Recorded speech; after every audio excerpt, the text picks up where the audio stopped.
मुंहिंजा प्यारा देशवासियो, नमस्कार। असां सभिनी खे ॼाण आहे त अॼु मेजर ध्यानचंद जो जनम ॾींहुं आहे ऐं असांजो देश संदसि यादगिरीअ में इन ॾींहं खे क़ौमी रांदि ॾींहुं करे मल्हाईंदो आहे। मां सोचे रहियो हुउसि त मेजर ध्यानचंद जी आत्मा जिते बि हूंदी तमामु ई घणी ख़ुशि थींदी हूंदी, छाकाणि त दुनिया भर में ध्यानचंद हॉकी जी रांदि में भारत खे मशहूरी ॾियारी ऐं 4 ॾहाकनि खां पोइ लॻभॻि 41 सालनि खां पोइ भारत जे नौजवाननि पुटनि ऐं धीअरनि हॉकी में ॿीहर नई जान विधी आहे। केतिरा ई ॿिला छो की न मिली वञनि, पर जेसीं हॉकी में ॿिलो कोन मिलियो आहे तेसीं भारतीयुनि खे आनंद कोन ईंदो आहे ऐं हिन भेरे ओलंपिक्स में हॉकी में ॿिलो मिलियो आहे, सो बि 4 ॾहाकनि खां पोइ। तव्हां सोचे सघंदा आहियो मेजर ध्यानचंद जिते बि हूंदो संदसि दिलि खे, संदसि आत्मा खे केतिरी न ख़ुशी महसूसु थींदी हूंदी ऐं ध्यानचंद पंहिंजी पूरी ज़िंदगी इन रांदि खे ॾिनी हुई। ऐं इहो ई कारणु आहे जो अॼु असांजे देश जे नौजवाननि में, असांजे पुटनि ऐं धीअरनि मंझि रांदि लाइ उत्साह ॾिसण में अची रहियो आहे। माउ पीउ खे ॿार रांदियुनि ॾांहुं वठी वञी रहिया आहिनि त ख़ुशी थी रही आहे। ॿारनि में जेको जोश ॾिसण में अची रहियो आहे, मूंखे लॻे थो त इहो मेजर ध्यानचंद खे श्रद्धांजलि ॾेई रहियो आहे। साथियो, जॾहिं रांदि रूंद जी ॻाल्हि हली रही आहे त कुदरती आहे असांखे पंहिंजी नौजवान टही ॾिसण में अची रही आहे ऐं अॼु जॾहिं असीं नई टहीअ खे ॾिसी रहिया आहियूं त इन में बदिलाउ ॾिसण में अची रहियो आहे। नौजवाननि जे दिलनि में बदिलाउ अची वियो आहे। अॼु हू पुराणे दौर जे तरीक़नि जे बजाए कुझु नओं करणु था चाहिनि जेको कंहिं कोन कयो आहे। अॼु जा नौजवान पुराणियुनि राहनि ते हलणु कोन था चाहिनि, हू नवां रस्ता ठाहिण था चाहिनि, अणॼातल जॻहियुनि ते वञणु था चाहिनि। मंज़िलूं नयूं, मक़सद नवां, राह नई त चाह बि नई आहे ऐं नौजवान जॾहिं मन में फ़ैसिलो कनि था त उन ई कम में जी जान सां लॻी था वञनि। हू राति ॾींहुं महिनत था कनि। वेझड़ में भारत जॾहिं पंहिंजे स्पेस खेत्र खे खोलियो त ॾिसंदे ई ॾिसंदे नौजवान टहीअ इन मौक़े खे पकिड़े वरितो ऐं इन मां फ़ाइदो हासिलु करण लाइ कॉलेजनि जा शागिर्द, यूनिवर्सिटी, ख़ानगी खेत्र में कमु कंदड़ नौजवान अॻिते वधी आया ऐं मूंखे विश्वासु आहे त ईंदड़ वक़्त में अहिड़नि सैटेलाइट्स जो तमामु ई घणो तादादु हूंदो जिन खे असांजे नौजवाननि, शागिर्दनि, असांजे कॉलेजनि, असांजे यूनिवर्सिटीज़, लैब्स में कमु कंदड़ शागिर्दनि तयारु कयो हूंदो। अॼु अवां जिते बि ॾिसो, कंहिं बि परिवार में, पोइ भले केतिरो न शाहूकार छो की न हुजे, पढ़ियलु लिखियलु हुजे, पर घर में नौजवाननि सां ॻाल्हायो त हू छा था चवनि। हू पंहिंजे रवायती कमकार खां अलॻि थींदे स्टार्टअप शुरू था करणु चाहिनि, यानी कि हू जोखम खणण लाइ तयारु आहिनि। अॼु नंढनि नंढनि शहरनि में पिणु स्टार्टअप कल्चर वधी रहियो आहे ऐं इन में चमकंदड़ मुस्तक़बिल पिणु ॾिसण में अची रहियो आहे। थोरो ई अरसो अॻु में असांजे देश में रांदीकनि जी ॻाल्हि हली रही हुई। ॾिसंदे ॾिसंदे असांजे नौजवाननि में इहो मौज़ू उभरी आयो त दुनिया भर में भारत जी सुञाणप रांदीकनि जे मैदान में कहिड़े नमूने थियणु घुरिजे ऐं नयूं नयूं आज़माइशूं करे रहिया आहिनि। दुनिया भर में रांदीकनि जो तमामु वॾे में वॾो मार्केट आहे, लॻभॻि 6-7 लख करोड़ रुपयनि जो। इन में भारत जो हिसो तमामु ई घटि आहे। अॼु असांजे देश जा नौजवान रांदीकनि खे कहिड़े नमूने तयारु कजे, संदन रंग रूप कहिड़ो हुजे, रांदीकनि जी टेक्नोलॉजी कहिड़ी हुजे, रांदीका ॿारनि जी साइकोलॉजी मुताबिक़ हुअणु घुरिजनि। नौजवान इन खेत्र में पंहिंजो योगदान ॾियणु था चाहिनि। साथियो, हिकु ॻाल्हि ॿी आहे जेका असांजे मन खे ख़ुशियुनि सां भरे थी ऐं असांजे विश्वास खे वधीक मज़बूत थी करे, ऐं उहा कहिड़ी ॻाल्हि आहे? छा तव्हां कॾहिं मार्क कयो आहे? आम तौर ते असां वटि रवायत थी वई आहे त ठीकु आहे, हली वेंदो, पर मां ॾिसी रहियो आहियां त असांजे देश जा नौजवान बहितरीन ॾांहुं कशिश थी रहिया आहिनि। हू बहितरीन कम बहितरीन तरीक़े सां करणु था चाहिनि। इहा ख़ासियत पिणु देश खे वधीक ताक़त ॾियारींदी। दोस्तो, हिन भेरे ओलंपिक्स तमामु वॾो असरु छॾियो आहे। ओलंपिक्स रांदियूं पूरियूं थियूं आहिनि, पर हिन वक़्तु पैरालंपिक्स हली रहियूं आहिनि। रांदियुनि जे मैदान में देश लाइ जेको कुझु थियो, पोइ भले दुनिया जे भेट में तमामु घटि आहे, पर विश्वास खे वधाइण लाइ तमामु घणो थियो आहे। अॼु नौजवान को फ़क़ति रांदियुनि खे कोन ॾिसी रहिया आहिनि, पर इन सां जुड़ियल इम्काननि खे पिणु ॾिसी रहिया आहिनि। इन जे पूरे इकोसिस्टम खे तमामु ई वेझी निगाह सां जाचे रहिया आहिनि, इन जे ताक़त खे सम्झी रहिया आहिनि ऐं कंहिं न कंहिं तरीक़े सां पाण खे जोड़ण जी कोशिश में रुधल आहिनि। हाणे हू कन्वेंशनल शयुनि खां अॻिते वधी करे नवनि खेत्रनि खे अख़्तियार करे रहिया आहिनि।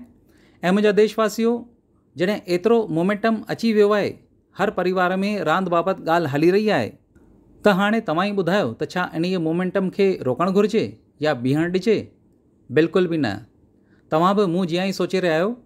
हाणे देश में रांदि रूंद ऐं इन सां वाबस्ता उत्साह खे रोकणो कोन आहे, इन उत्साह खे परिवार में, समाजी ज़िंदगीअ में, राष्ट्रीय जीवन में दाइम बणाइणो आहे, ताक़त सां भरणो आहे, लगातार नई ताक़त सां भरणो आहे। घर हुजे, ॻोठु हुजे या वरी शहर हुजे, रांदियुनि जा मैदान भरियल हुअणु घुरिजनि। सभिनी खे रांदि खेॾणु घुरिजे। ऐं तव्हांखे यादि आहे त मूं लाल किले तां छा चयो हो? सबका प्रयास। जी हा, हर कंहिंखे कोशिशि करणी आहे। सभिनी जी कोशिशुनि सां ई भारत रांदियुनि में ऊचाई खे हासिलु कंदो, जंहिंजो हू हक़दार पिणु आहे। मेजर ध्यानचंद जहिड़नि माण्हुनि असांखे जेका राह ॾेखारी आहे, उन ते अॻिते वधणु असांजी ज़िम्मेवारी आहे। लंबे अरसे खां पोइ देश में अहिड़ो दौरु आयो आहे जो रांदियुनि ॾांहुं परिवार जो, समाज जो, राज्य जो, देश जो, सभिनी माण्हुनि जो मन जुड़ी वियो आहे। मुंहिंजा प्यारा नौजवानो, असांखे इन्हीअ मौक़े जो फ़ाइदो वठंदे अलॻि अलॻि रांदियुनि में माहिरत हासिलु करणु घुरिजे। ॻोठनि में रांदियुनि जूं चटाभेटियूं लगातार हलणु घुरिजनि। चटाभेटीअ सां ई रांदि वसीअ थींदी आहे, रांदि जो विकास थींदो आहे, रांदीगर बि इतां ई निकिरंदा आहिनि। अचो असां सभई देशवासी इन्हीअ मोमेंटम खे जेतिरो थी सघे ओतिरो अॻिते वधायूं, वधि में वधि पंहिंजो योगदान ॾियूं, सबका प्रयास मंत्र सां इन खे हक़ीक़ी बणायूं। मुंहिंजा प्यारा देशवासियो, सुभाणे जन्माष्टमी जो पवित्र त्योहारु आहे। जन्माष्टमी जो त्योहारु यानी कि भॻवान कृष्ण जे जन्म जो त्योहारु। असां भॻवान जे अलॻि अलॻि रूपनि खां वाक़िफ़ आहियूं, नटखट कन्हैया खां वठी करे विराट रूप धारण कंदड़ कृष्ण भॻवान ताईं, शास्त्रनि जी ताक़त रखंदड़ तंहिंखां वठी करे हथियारनि जी ताक़त रखंदड़ कृष्ण ताईं। कला हुजे, सुंदरता हुजे, सुर हुजे, किथे किथे कृष्ण आहे। हीअ ॻाल्हियूं मां इन करे चई रहियो आहियां छो जो जन्माष्टमी खां कुझु ॾींहं अवल मूंखे हिकु मज़ेदार आज़मूदो मिलियो आहे। मुंहिंजी दिलि आहे त अव्हां सां वंडियां। तव्हांखे यादि हूंदो त हिन महीने जे 20 तारीख़ ते भॻवान सोमनाथ मंदर सां जुड़ियल अॾावत जे कमकार खे देश खे सौंपियो वियो। सोमनाथ मंदर खां 3-4 किलोमीटर परे भालका तीर्थ आहे। हीउ भालका तीर्थ उहो हंधु आहे जिते भॻवान श्री कृष्ण धरती ते पंहिंजो आख़िरी वक़्तु गुज़ारियो हो। हर तरह सां चइजे त हिन धरती ते संदसि लीलाउनि जो अंत उते ई थियो। सोमनाथ ट्रस्ट पारां इन इलाइक़े में तरक़ी जा घणेई कम हली रहिया आहिनि। मां भालका तीर्थ ऐं उते हलंदड़ वाधारे जे कमनि बाबति सोचे रहियो हुउसि त मुंहिंजी नज़र हिकु सुंदर आर्ट बुक ते पई। हीअ किताबु मुंहिंजे घर ॿाहिरां कोई मुंहिंजे लाइ छॾे वियो हो। इन में भॻवान श्री कृष्ण जे अनेक रूपनि जूं तमामु ई सुंदर तस्वीरूं आहिनि। तस्वीरूं मोहींदड़ ऐं माना भरी हुयूं। मूं किताब जा पना पलटिया त मुंहिंजी क्यूरियोसिटी वधी वई। जॾहिं मूं पूरो किताबु ॾिठो त उन में मुंहिंजे लाइ हिकु न्यापो लिखियलु हो ऐं न्यापो पढ़ी करे मूंखे लॻो त इन शख़्स सां मिलणु घुरिजे जेको हीअ किताबु मुंहिंजे घर ॿाहिरां छॾे वियो आहे। मुंहिंजे ऑफिस वारनि साणसि लाॻापो कयो, ॿिए ॾींहं खेसि मिलण लाइ घुराए वियो ऐं मूंखे आर्ट बुक में कृष्ण जूं अलॻि अलॻि तस्वीरूं ॾिसी करे मिलण जी दिलि थी। मुंहिंजी मुलाक़ात थी जदुरानी दासी जी सां। हूअ अमेरिकन आहे, संदसि जनमु अमेरिका में थियो आहे। हूअ वॾी बि उते ई थी आहे। जदुरानी दासी जी इस्कॉन सां जुड़ियल आहे, हरे कृष्णा मूवमेंट सां जुड़ियल आहे ऐं संदसि ख़ासियत आहे त भक्ति आर्ट में हूअ माहिर आहे। तव्हांखे ॼाण हूंदी त 2 ॾींहं पोइ 1 सेप्टेम्बर ते इस्कॉन जो पायो विझंदड़ श्री प्रभुपाद स्वामी जी जो 125 जनम ॾींहुं आहे। जदुरानी दासी जी इन सिलसिले में भारत आई हुई। मुंहिंजो सुवालु इहो हो त जंहिंजो जनमु अमेरिका में थियो आहे, जेका भारतीय रवायतुनि खां दूर रही आहे, सा भॻवान श्री कृष्ण जा एतिरा मोहींदड़ चित्र कीअं थी तयारु करे सघे। मुंहिंजी साणसि ॻाल्हि ॿोल थी। उन जो कुझु हिसो मां अव्हांखे ॿुधाए रहियो आहियां। जदुरानी जी, Hare Krishna. I have read a little about Bhakti art, but tell our listeners more about it. Your passion and interest towards it is great. So, Bhakti art, we have one article in the Bhakti art illuminations which explains how this art is not coming from the mind or imagination, but it's from the ancient Vedic scriptures like Brahma Samhita, Venum Karaini Patitam Skalitam Sikanda, from the Goswamis of Vrindavan, from Lord Brahma himself, Ishvara Paramakrishna Sachidananda Vigraha, how he carries a flute, how all of his senses can act for any other sense, and Srimad Bhagavatam, Paraha Bitang Natavaravapum Karnayo Karnikaram, everything. He wears a karnikar flower on his ear. He makes the impressions of his lotus feet all over the land of Vrindavan. The cowherd boys sing of his glories. His flute attracts the hearts and minds of all fortunate beings. So everything is from the ancient Vedic scriptures.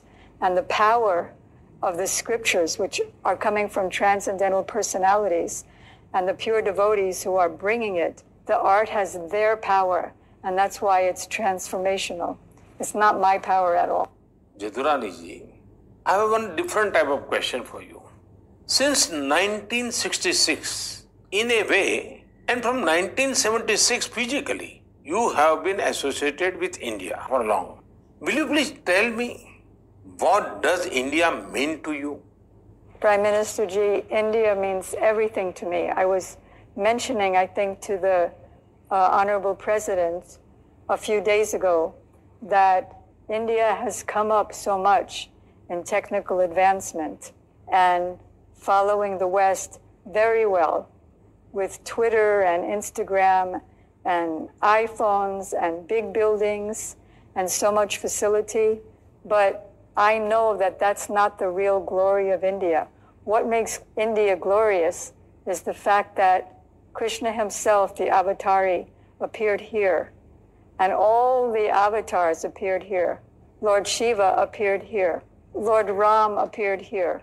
All the holy rivers are here. All the holy places of Vaishnava culture are here. And so India, especially Vrindavan, is the most important place in the universe. Vrindavan is the source of all the Vaikuntha planets, the source of Dwarka, the source of the whole material creation. So I love India. Thank you, Jadurani ji. Hare Krishna.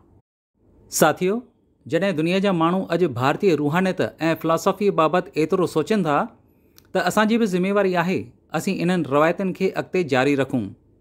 जेको ख़तमु थी वियो आहे तंहिंखे छॾिणो आहे, पर जेको अनमोल आहे तंहिंखे अॻिते वठी वञिणो आहे। असां पंहिंजा त्योहार मल्हायूं, इन्हनि पुठियां साइंस खे सम्झूं, इन्हनि त्योहारनि जे माना खे सम्झूं। एतिरो ई न, पर हिकु त्योहार में को न को न्यापो समायल हूंदो आहे, को न को संस्कार रखियलु हूंदो आहे।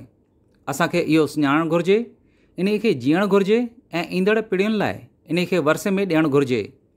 हिकु दफ़ो ॿीहर सभिनी देशवासियुनि खे जन्माष्टमी जूं घणियूं घणियूं वाधायूं ॾियां थो। मुंहिंजा प्यारा देशवासियो, कोरोना दौर दौरान सफ़ाई जे बारे में मूंखे जेके ॻाल्हियूं चवणियूं हुयूं, लॻे थो उन्हनि में का कमी रहिजी वई आहे। मूंखे लॻे थो त सफ़ाई जे प्रोग्राम में ज़रा बि लापरवाही कोन आणणु घुरिजे। देश जे वाधारे में असांजूं कोशिशूं कहिड़े नमूने सभिनी जो भलो कनि थियूं, इन जो हिकु मिसाल असांखे कुझु करण जो उत्साह ॾिए थो, नओं विश्वास ॾिए थो ऐं नई ताक़त ॾिए थो।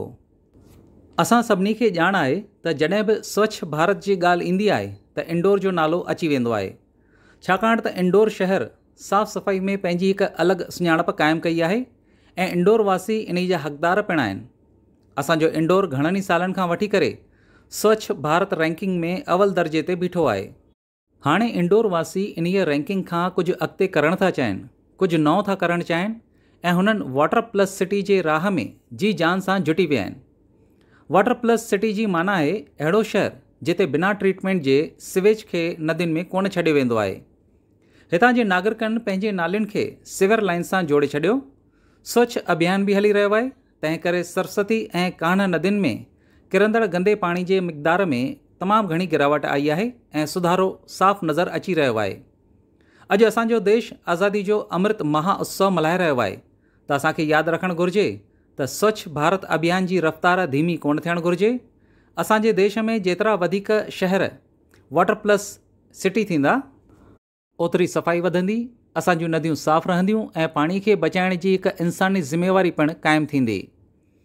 दोस्तो, मुंहिंजे साम्हूं हिकु मिसाल बिहार जे मधुबनी मां आयो आहे। मधुबनी में डॉक्टर राजेंद्र प्रसाद कृषि विश्वविद्यालय ऐं उतां जे मकानी कृषि विज्ञान मर्कज़ मिली करे हिकु तमामु ई सुठी कोशिशि कई आहे। इन जो फ़ाइदो किसाननि खे त मिली रहियो आहे, पर स्वच्छ भारत अभियान खे हिकु नई ताक़त मिली रही आहे। विश्वविद्यालय जे इन कम खे नालो ॾिनो वियो आहे सुखेत मॉडल। सुखेत मॉडल जो मक़सदु आहे ॻोठनि में पॉल्यूशन घटि करणु।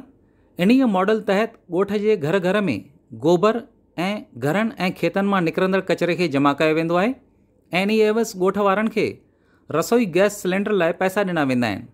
ॻोठ मां जेको कचिरो जमा थींदो आहे तंहिंखे वर्मी कंपोज़िट ठाहिण में कतबु आंदो वेंदो आहे। इन जा फ़ाइदा साफ़ साफ़ ॾिसण में अची रहिया आहिनि। हिकु त ॻोठ खे पोल्यूशन खां आज़ादु करायो वियो आहे, ॿियो कचिरे खां मुक्ति ॾिनी वई आहे, टियों ॻोठ वारनि खे रसोई गैस सिलेंडर लाइ पैसा मिली रहिया आहिनि ऐं चोथों ॻोठ जे किसाननि खे कुदरती भाण मिली रहियो आहे। तव्हां सोचियो त इन तरह जे कोशिश सां असांजे ॻोठनि जी ताक़त वधी रही आहे, हू आत्मनिर्भर बणिजी रहिया आहिनि। मां देश जे पंचायतुनि खे चवंदुसि त हू बि अहिड़ो कुझु करण जो सोचनि। ऐं दोस्तो, जॾहिं असीं मक़सद ते कमु कंदा आहियूं त कामयाबी ज़रूरु मिलंदी आहे। हाणे तव्हां तमिलनाडु जे शिवगंगा ज़िले जे कांजरीनिगाल पंचायत खे ॾिसो। इन्हीअ नंढी पंचायत में तव्हांखे वेस्ट टू वेल्थ जो मिसाल मिलंदो।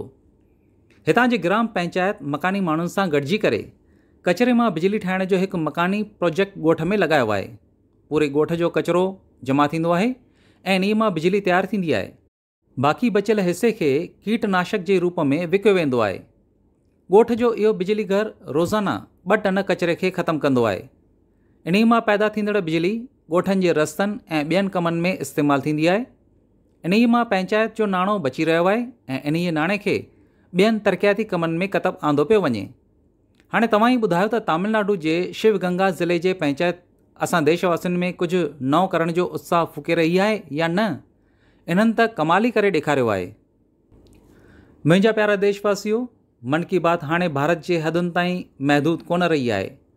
दुनिया जे अलॻि अलॻि हिसनि में मन की बात ते चर्चा थींदी आहे ऐं विदेशनि में रहंदड़ भारतीय मूंखे नई नई ॼाण मोकिलींदा आहिनि ऐं मूंखे बि मन की बात में विदेशनि में हलंदड़ अलॻि अलॻि प्रोग्रामनि बाबति ॼाण अव्हां सां वंडणु सुठो लॻंदो आहे। अॼु मां अव्हां खे अहिड़नि माण्हुनि सां मिलाईंदुसि, पर इन खां अवल तव्हां ही ऑडियो ॿुधो, थोरो ध्यान सां ॿुधिजो।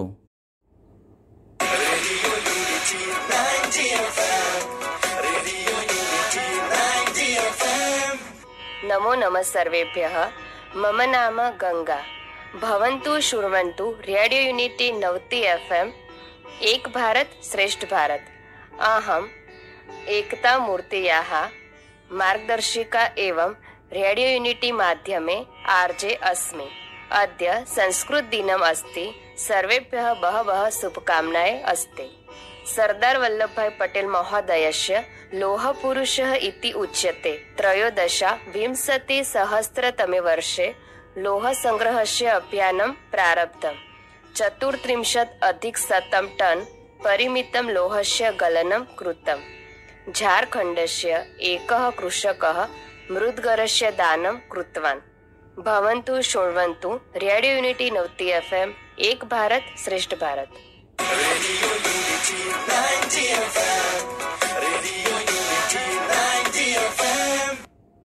दोस्तो, ॿोली त तव्हां सम्झी विया हूंदा।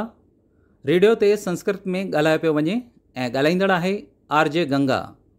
RJ Ganga Gujarat radio jockeys group जी हिकु मेंबर आहे। संदसि ॿिया साथी पिणु आहिनि, जहिड़ो कि आरजे नीलम, आरजे गुरु ऐं आरजे हेतल। ही सभई मिली करे गुजरात में केवड़िया में संस्कृत भाषा खे वधाइण में रुधल आहिनि। तव्हांखे ॼाण आहे त ही केवड़िया इहो ई आहे जिते दुनिया जी वॾे में वॾी मूर्ति असांजे देश जो फ़ख़ुरु स्टैच्यू ऑफ यूनिटी आहे। मां उन्हीअ केवड़िया जी ॻाल्हि करे रहियो आहियां। ऐं ही सभु रेडियो जॉकीज़ अहिड़ा आहिनि जेके ॿिया रोल पिणु अदा कंदा आहिनि। ही गाइड जे रूप में कमु कंदा आहिनि। गॾोगॾु कम्यूनिटी रेडियो यूनिटी 90 FM खे हलाईंदा आहिनि। ही आरजेस पंहिंजे ॿुधंदड़नि सां संस्कृत में ॻाल्हाईंदा आहिनि ऐं खेनि संस्कृत में ॼाण मैसर कराईंदा आहिनि। दोस्तो, असां वटि संस्कृत लाइ चयो वेंदो आहे, अमृतम संस्कृतम मित्र सरसम सरलम वच एकता मूलकम राष्ट्रे गया विज्ञान पोषकम। माना असांजी संस्कृत भाषा मज़ेदार बि आहे त सवली पिणु आहे। संस्कृत पंहिंजे वीचारनि, पंहिंजे अदब ज़रिए ज्ञान विज्ञान ऐं मुल्क जे एकता खे वधाउ ॾींदी आहे त मज़बूत पिणु कंदी आहे। संस्कृत साहित्य में इंसानियत ऐं ज्ञान जो अहिड़ो दर्शन आहे जो कंहिंखे बि पढ़णु कशिश कंदो आहे। वेझड़ में मूंखे अहिड़नि घणनि ई माण्हुनि जे बारे में ॼाण मिली जेके परॾे में संस्कृत पढ़ाइण जो हिमथाईंदड़ कमु करे रहिया आहिनि। अहिड़ो हिकु शख़्स आहे श्री रटगर कोट हार्ट्स, जेको आयरलैंड में संस्कृत जो मशहूरु विद्वान ऐं उस्तादु आहे ऐं उते ॿारनि खे संस्कृत पाढ़ींदो आहे। हिते असांजे ओभर में भारत ऐं थाईलैंड मंझि सकाफ़ती लाॻापनि खे मज़बूत करण में संस्कृत भाषा जो अहम रोल रहियो आहे।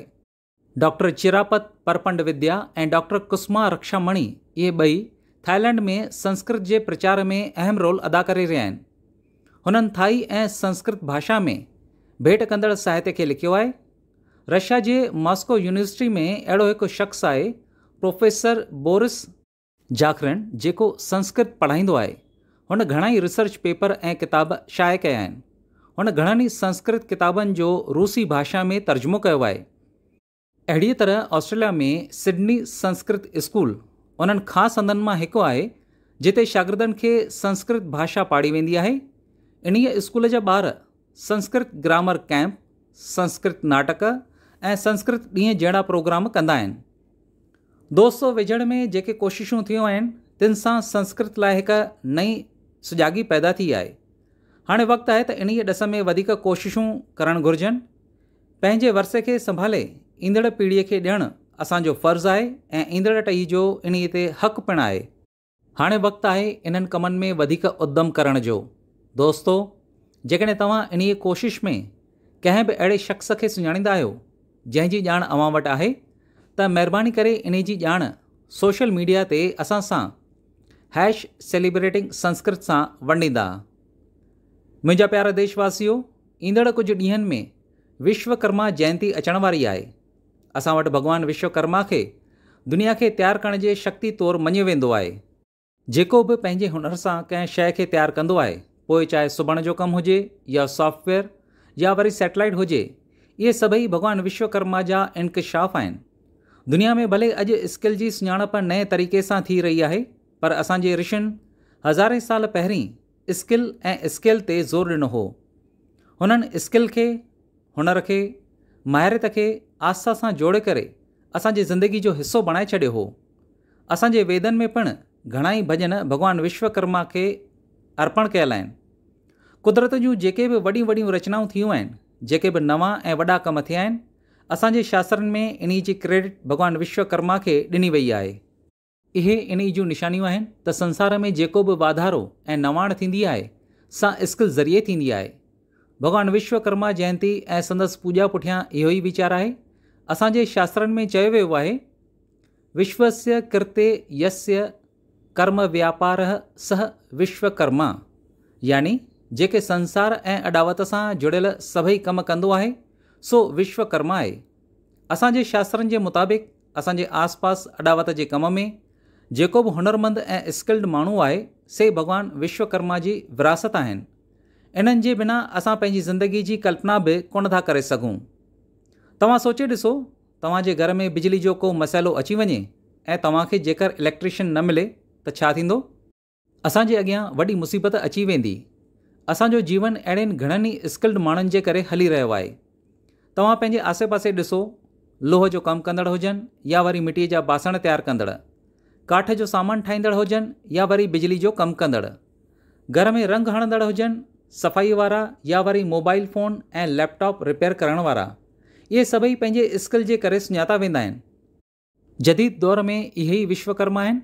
लेकिन दोस्तो, इन्ही जो हिकु ॿियो पहलू पिणु आहे जेको कॾहिं कॾहिं चिंता में विझी छॾींदो आहे। जंहिं देश में, जंहिंजे सकाफ़त में, परंपरा में, सोच में हुनर खे, स्किल मैन पावर खे भॻवानु विश्वकर्मा सां जोड़ियो वियो आहे, उते हालतूं कीअं मटिजी वयूं।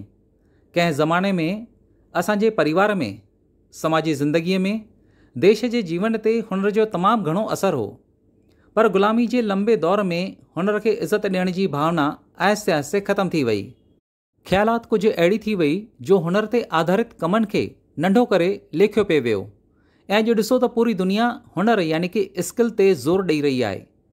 भॻवानु विश्वकर्मा जी पूॼा फ़क़ति रस्मुनि सां पूरी कोन थींदी आहे। असांखे हुनर खे इज़त ॾियणी पवंदी, हुनरमंद थियण लाइ महिनत करणी पवंदी। हुनरमंद थियण जो फ़ख़्रु महसूसु करणु घुरिजे। जॾहिं असां कुझु नओं कंदासीं, कुझु इनोवेटिव कंदासीं, कुझु अहिड़ो तयारु कयूं जंहिंसां समाज जो भलो थिए, माण्हुनि जी ज़िंदगी बहितरु थिए, तॾहिं असांजी विश्वकर्मा पूॼा सकारती थींदी। अॼु दुनिया में माहिरनि जे लाइ मौक़नि जी अणाठ कोन आहे। अॼु तरक़ीअ जा सभई रस्ता स्किल्स सां तयारु थी रहिया आहिनि। त अचो त हिन भेरे भॻवानु विश्वकर्मा जे पूॼा ते आस्था सां गॾोगॾु संदसि न्यापे खे पिणु अख़्तियार करियूं।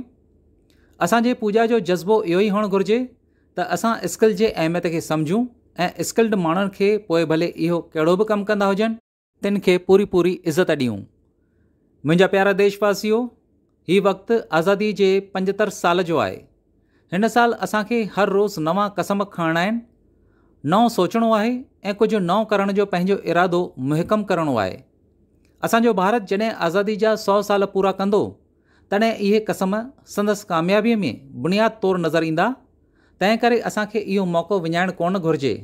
असांखे इन्हीअ में वधि योगदान ॾियणु घुरिजे ऐं इन्हनि कोशिशुनि मंझि हिकु ॻाल्हि यादि रखणु घुरिजे त दवाई बि कड़ाई बि। देश में 62 करोड़ खां बि वधीक टुकनि जा डोज़ ॾिना विया आहिनि। पोइ बि असांखे ख़बरदार ऐं सुजाॻ रहणो आहे।